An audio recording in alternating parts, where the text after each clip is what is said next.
సాక్షాత్తు ముఖ్యమంత్రి గారి నివాసం ఉంటున్న జిల్లాలో కొకైన్ దొరికింది అంటే ఇటువైపు మన ఆంధ్రప్రదేశ్ రాష్ట్రం వెళ్తూ ఉంది. ఈ రాష్ట్రంలో మహిళల భద్రత ఏంటి? మహిళల ప్రాణాలు గాల్లో దీపాలు అయిపోయాయి. మహిళల మానాలు రక్షణ లేని పరిస్థితి, మహిళల మానాలకి రక్షణ లేని పరిస్థితి ఈ రాష్ట్రంలో నెలకొని ఉంది అనేది క్లియర్గా అర్థమవుతుంది. ఈ రాష్ట్రంలో ఉన్న పోలీసుల్ని పోనీ వాళ్ళనైనా మహిళల రక్షణ కోసమో ప్రజల రక్షణ కోసమో ఉపయోగిస్తారంటే అది లేదు.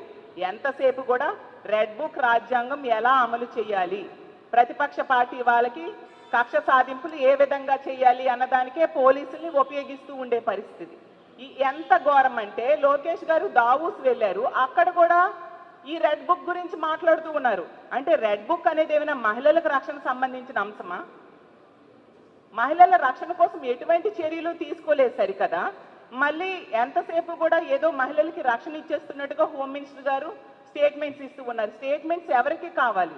నిత్యం ఇన్ని సంఘటనలు. హోమ్ మినిస్టర్ గారు పక్క నియోజకవర్గం తీసుకుంటే యలమంచిలిలో ఏటికొప్పాకలో మననే చూసాము. 4 సంవత్సరాల చిన్నారి 4 ఏళ్ల బాలిక మీద లైంగిక దాడి జరిగింది. ఎంత దారుణం! ఏమైనా స్పందించారా హోమ్ మినిస్టర్ గారు అని నేను అడుగుతూ ఉన్నాను. 4 ఏళ్ల చిన్నారి మీద లైంగిక దాడి జరిగితే మీరేమైనా స్పందించారా? వాళ్ళ కుటుంబానికి ఒక భరోసా ఇవ్వడం కానీ, ధైర్యం చెప్పడం కానీ, ఒక ఆర్థిక సాయం చేయడం కానీ ఏమైనా చేశారా?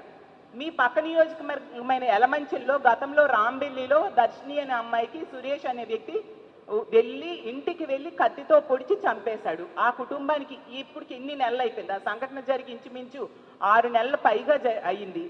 ఇన్ని నెలలైనా మీరు పక్క నియోజకవర్గమే ఒక 100-200 సార్లు ఆ పక్క నుంచి తిరుగుతూ ఉంటారు కదా. ఆ కుటుంబానికి ఏమైనా మీరు వెళ్ళి ధైర్యం చెప్పడం కానీ, ఆర్థిక సహాయం కానీ చేశారా? ఈ రాష్ట్రంలో మీరు తీసుకుంటే ఇన్ని సంఘటనలు జరుగుతూ ఉన్నాయి. ఏ సంఘటనకు కూడా ప్రభుత్వం పట్టించుకున్న దాఖలాలు లేవు. కొన్ని సంఘటనలు ఎక్కడైనా వీళ్ళు పట్టించుకున్నారు అంటే ఏవైతే జగన్మోహన్ రెడ్డి గారు పరామర్శకు వెళ్తారో అక్కడికి మాత్రం హోమ్ మినిస్టర్ గారు